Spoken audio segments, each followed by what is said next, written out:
Hi, my name is Gabriel Mendez with the Leucadia Wastewater District.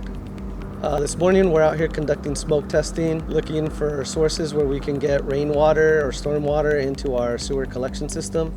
which will be introducing smoke into our sewer lines and looking for possible cross connections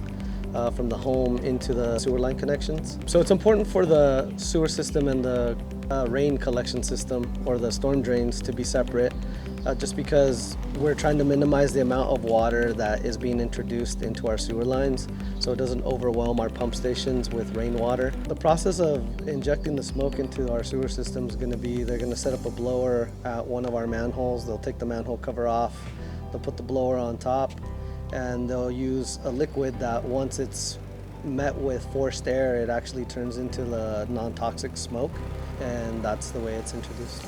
Once the actual smoke is blowing into our sewer system, then we'll look for anything coming out of the ground, maybe broken clean-out caps, smoke coming out of a drain or anything like that, just anywhere where rainwater could get introduced.